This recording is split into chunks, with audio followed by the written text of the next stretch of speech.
আমি স্বপন নিউজ না ভারতে আপনাদের সকলকে স্বাগত। এই মুহূর্তের সব থেকে বড় খবর, সন্দেশখালী থেকে এবার একটা বড় দুঃসংবাদ চলে এলো মমতা ব্যানার্জির জন্য। সন্দেশখালীর 1 নম্বর ব্লকের বয়ারমারি 2 নম্বর গ্রাম পঞ্চায়েতের বয়ারমারি গ্রাম, সেখান থেকে একটা বড় দুঃসংবাদ মমতা ব্যানার্জির জন্য এলো। যখন গোটা রাজ্যের তৃণমূল কোণঠাসা হয়ে গেছে, জনগণ যখন তৃণমূল কংগ্রেসের থেকে মুখ ফিরিয়েছে, গতকাল সিঙ্গুরের সভা এটা প্রমাণ করছে যে মমতা ব্যানার্জির সঙ্গে এখন আর জনগণ নেই। যেখানে মুসলিম অধ্যুষিত এলাকা সেখানেই কিছু লোকজন হচ্ছে, আর হিন্দু অধ্যুষিত এলাকাগুলোতে তাকে স্কুলের কচি কাঁচা বাচ্চাদের নিয়ে গিয়ে ভিড় করে তাকে সমাবেশ করতে হচ্ছে, রাজনৈতিক সমাবেশ করতে হচ্ছে, প্রশাসনিক সমাবেশকে ঢাল করে রাজনৈতিক সমাবেশ করতে হচ্ছে, স্কুলের কচি কাঁচা বাচ্চাদের দিয়ে সে মাঠ ভরাতে হচ্ছে। এরকম ভয়ানক অবস্থা মমতা ব্যানার্জির কাছ থেকে যে গোটা জনগণ মুখ ফিরিয়ে নিয়েছে, তার আবার একটা প্রমাণ সন্দেশখালীর বয়ারমারিতে। আর সেই সন্দেশখালীর বয়ারমারি থেকে তার জন্য একটা ভয়ঙ্কর দুঃসংবাদ এলো। কি সেই দুঃসংবাদ, আমরা সেটা নিয়ে আলোচনায় যাওয়ার আগে আমি আমার সমস্ত দর্শক বন্ধুদেরকে বলবো, আপনারা যারা আমাদের এখনো পর্যন্ত চ্যানেলটাকে সাবস্ক্রাইব করেননি তারা আমাদের চ্যানেলটিকে সাবস্ক্রাইব করে দিন, লিঙ্কগুলোকে শেয়ার করুন, লাইক দিন, কমেন্ট বক্সে আপনারা আপনাদের গুরুত্বপূর্ণ মতামতগুলো আমাদেরকে দিন। আমরা দেখলাম যে সন্দেশখালীর 1 নম্বর ব্লক বয়ারমারি 2 নম্বর গ্রাম পঞ্চায়েত, আর সেই 2 নম্বর গ্রাম পঞ্চায়েত এলাকায় 2253 জন চিহ্নিত হয়ে গেছে এখনো পর্যন্ত, যাদেরকে নির্বাচন কমিশনের খাতায় নট ইন্ডিয়ান সিটিজেন বলে নির্বাচন কমিশন তাদেরকে চিহ্নিত করেছে। আমরা এর আগেও বলেছিলাম, শেখ শাহজাহান 2017 সাল থেকে গোটা পশ্চিম বাংলা জুড়ে, এমনকি দক্ষিণ 24 পরগনা, উত্তর 24 পরগনা, মূলত এই দুটো জেলাকে, হাওড়া তার সঙ্গে কিছুটা কনসেন্ট্রেট করে এই এলাকাগুলোতে বাংলাদেশি মুসলমান আর রোহিঙ্গাদেরকে এনে সে বিভিন্ন জায়গায় বসাচ্ছে। রোহিঙ্গা ক্যাম্পে পর্যন্ত পৌঁছে গেছিল বারবাতে 2017 সালে শেখ শাহজাহান। আমরা নিউজ না ভারত আমরা সেই খবরটা দিয়েছিলাম, তখন আমাদের নাম ছিল ইভিএম নিউজ। সেই ইভিএম নিউজের পক্ষ থেকে আমরা সেই খবরটা আপনাদেরকে প্রথম ব্রেক করে দিয়েছিলাম। আর তারপরে গোটা রাজ্য জুড়ে আমরা এই শাহজাহানের সন্ত্রাসের কাহিনী তুলে ধরেছিলাম। তার জন্য মূল্য দিতে হয়েছে আমাদেরকে, পুলিশি হেনস্থার শিকার হতে হয়েছে আমাদেরকে, বহু সময় ধরে আমাদেরকে মামলা হয়েছে আমাদের বিরুদ্ধে। 3 কোটি টাকার মামলা করেছিল এই শেখ শাহজাহান বাহিনী। সেই শেখ শাহজাহান এখন জেলে রয়েছে। আর আমরা সেদিন যে কথা বলেছিলাম যে শেখ শাহজাহান দলে দলে বাংলাদেশি মুসলমান আর রোহিঙ্গাদেরকে এনে এখানে গ্রামের পর গ্রাম তৈরি করেছে। সন্দেশখালীতে, দক্ষিণ 24 পরগনার বিভিন্ন জায়গায় মুসলিম এলাকাগুলোতে সে বাংলাদেশি মুসলমানদেরকে ঢুকিয়ে দিয়েছে, রোহিঙ্গাদের এনে বিভিন্ন গ্রাম তৈরি করেছে।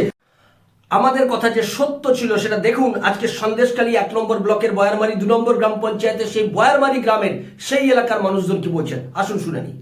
বাংলাদেশি রোহিঙ্গাদের নিয়েছে সরবেড়িয়া, আগারাটি, বয়ারমারি 1-2-তে যেভাবে বস্তি মানে গ্রাম তৈরি করে দেওয়া হয়েছে, গ্রামের পর গ্রাম তৈরি করে দেওয়া হয়েছে। আমরা BLO 2 সঙ্গে আমাদের যে BLA 2 এবং ওদের সরকারি যে BLOর সঙ্গে ঘুরে আমরা দেখেছি যে অবৈধ বাংলাদেশি এখানে ভর্তি হয়ে গেছে, একটা গ্রাম তৈরি হয়েছে। এইবার এখন দেখা যাচ্ছে সেই তারা হেয়ারিংও যাচ্ছে না, তাদের হেয়ারিংও পাওয়া যাচ্ছে না এবং তাদের বাড়িতেও কেউ নেই। শুনলেন সেখানকার মানুষজন কি বলছে। আমরা দেখেছিলাম যেদিন ইডি আক্রান্ত হয়েছিল ঠিক সেদিনই আমি বলেছিলাম, আমরা ওখান থেকে খবর পেয়েছিলাম যে এই যারা ইডিকে আক্রমণ করলো শাহজাহানের হয়ে, এরা হচ্ছে রোহিঙ্গা, এরাই হচ্ছে বাংলাদেশি মুসলমান, যাদেরকে এনে এই রাজ্যে ক্যাম্প তৈরি করে গ্রামের পর গ্রাম তৈরি করে দিয়েছে শেখ শাহজাহান। সরকারি মদতে, সরকারের অনুপ্রেরণায়, মমতা ব্যানার্জির অনুপ্রেরণায় এই সমস্ত ক্যাম্প তৈরি হয়েছে। আজকে তারা চিহ্নিত হয়েছে 2253 জন, 3500-এর উপর গ্রাম মানুষ বসবাস করে বয়ারমারি গ্রামে। আপনি ভাবুন, একটা গ্রামে 3500 মানুষ বাস করে, তার মধ্যে 2253 জনই নট ইন্ডিয়ান সিটিজেন। এদের বাড়িতে বাড়িতে গিয়ে দেখা গেছে এরা বাড়িতে কেউ নেই, হিয়ারিং এ ডাকা হচ্ছে, হিয়ারিং এ কেউ আসছে না, অর্থাৎ এরা এদেশ ছেড়ে পালিয়েছে। এদের একটা বিরাট অংশ, আমরা সেই পালানোর ছবিও আপনাদেরকে দেখিয়েছিলাম। সরবেড়িয়া, আগারহাটি, বয়ারমারি এই সমস্ত অঞ্চল জুড়ে এদের এই সমস্ত অবৈধ বাংলাদেশিদেরকে এনে শেখ শাহজাহান বসিয়েছিল। এখন তারা চিহ্নিত হয়ে গেছে, তাদের একটা বিরাট অংশ দেশ ছেড়ে পালিয়েছে, কেউ কেউ অন্য জায়গায় শেল্টার নিয়েছে, লুকিয়ে রয়েছে। তারপরেও তারা যখন নির্বাচন কমিশনের খাতায় চিহ্নিত হয়েছে, এরকম চিহ্নিত হওয়ার সংখ্যা যত দিন যাবে তত চিহ্নিত হওয়ার সংখ্যা বাড়তে থাকবে। 2253 জন শুধু একটা গ্রাম থেকে চিহ্নিত হয়ে গেছে নট ইন্ডিয়ান সিটিজেন বলে, নির্বাচন কমিশনের খাতায় তারা চিহ্নিত হয়ে গেছে।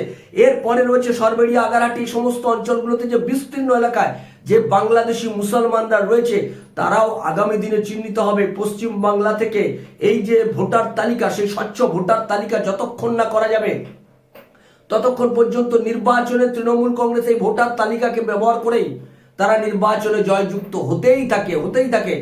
মানুষ তৃণমূল কংগ্রেসের বিরুদ্ধে, অথচ তৃণমূল কংগ্রেস নির্বাচনে ঠিক জয়যুক্ত হয়ে যাচ্ছে, কারণ তার হাতে এই ধরনের ভুয়ো ভোটার, তার ভোটার লিস্টে যার বিরুদ্ধে অভিযোগ উঠেছিল প্রশান্ত কিশোর 2021 সালের আগেই ভুয়ো ভোটার, তিনি এগুলো ঢুকিয়ে দিয়ে গেছেন গোটা পশ্চিম বাংলা জুড়ে।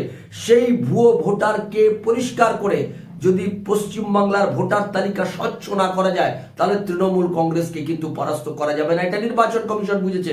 অর্থাৎ প্রকৃত তৃণমূল মানুষের যে ম্যান্ডেট, সেই ম্যান্ডেটের রিফ্লেকশন আসবে না ভোটে যদি ভোটার তালিকা স্বচ্ছ না করা যায়। ভোটার তালিকা স্বচ্ছ করলে মানুষ যেটা চাইছে তারই প্রতিফলন নির্বাচনে আসবে। মানুষ যেটা চাইছে তার প্রতিফলন হচ্ছে না। 2024-এ আমরা গ্রাউন্ড রিপোর্ট যা পেয়েছিলাম আর ফলাফল যা এলো তার সঙ্গে কোনোভাবেই মিলছে না। অবশ্যই এর সঙ্গে বামেরাও দায়ী আছে। বামেরা ভোট কেটে তৃণমূল কংগ্রেসকে জেতার জন্য একটা বিরাট সুযোগ তৈরি করে দিয়েছে, কিন্তু তারপরেও একটা বিরাট সংখ্যক ভুয়ো ভোটার, মৃত voter, double entry voter, Bangladeshi মুসলমান, রোহিঙ্গা, একটা বিরাট অংশ রয়েছে যাদেরকে ব্যবহার করে মমতা ব্যানার্জি নির্বাচনের তরি বারবার পার হয়ে যাচ্ছে।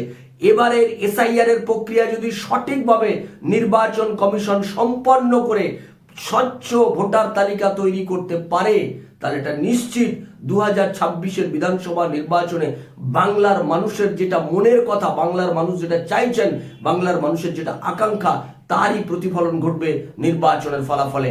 আমাদের সেদিকে নজর থাকবে, আপনাদের নজর থাকুক নিউজ নয়া ভারতের পর্দায়। নিউজ নয়া ভারতের পক্ষ থেকে আমরা সনাতনীদেরকে ঐক্যবদ্ধ করার জন্য যে প্রয়াস আমরা চালাচ্ছি, আপনারা জানেন পিভিসি কার্ডে গীতা উপনিষদ আপনারা যারা এটা সংগ্রহ করতে চান, মূল্য মাত্র 120 টাকা করে আমাদের কাছ থেকে সংগ্রহ করবেন। এখানে স্ক্যানার আছে, স্ক্যান করলেই আপনি গীতা শুনতে পাবেন, উপনিষদ শুনতে পাবেন। এই গীতা উপনিষদ আপনি যখন আপনার পাড়ায় বসে রয়েছেন, ক্লাবে বসে আছেন, বাসে, ট্রামে, ট্রেনে যাচ্ছেন, তখন আপনি এটা চালিয়ে দেবেন, নিজেও শুনবেন, অন্যান্যদের শোনান। আমরা সনাতনীদের ঐক্যবদ্ধ করার জন্য আমাদের নিউজ নয়া ভারতের উদ্যোগে সনাতনী উৎসব 2026 করতে চলেছি। তার যারা সদস্য পদ নিতে চান আমাদের সঙ্গে যোগাযোগ করবেন 7044244525 এই হোয়াটসঅ্যাপ নাম্বারে। আগামী 8ই ফেব্রুয়ারি আমরা বেহালাতে, আমার সমস্ত বেহালার যত দর্শক আছে, বেহালার পার্শ্ববর্তী অঞ্চলের যত দর্শক আছে, প্রত্যেককে আমাদের নিমন্ত্রণ রইল। আগামী 8ই ফেব্রুয়ারি বন্দে মাতরমের 150 তা পালিত করব আমরা আলোচনা সভা, সেমিনারের মধ্য দিয়ে। নিউজ নয়া ভারতের উদ্যোগে সেই সেমিনার হবেন, আপনাদের সকলের আমন্ত্রণ রইল। 8ই ফেব্রুয়ারি বিকেল 5টায় বেহালা থানার সন্নিকটে আপনারা যারা এই সেমিনারে আসবেন, বেহালার সমস্ত মানুষের কাছে আমাদের নিমন্ত্রণ পত্র পৌঁছে যাবে। আপনারা যারা এই সেমিনারে আসতে চান আমাদের সঙ্গে যোগাযোগ করবেন। ভালো থাকবেন, সঙ্গে থাকুন নিউজ নয়া ভারতের। নিউজ নয়া ভারত আপনার কথা বলে। নমস্কার।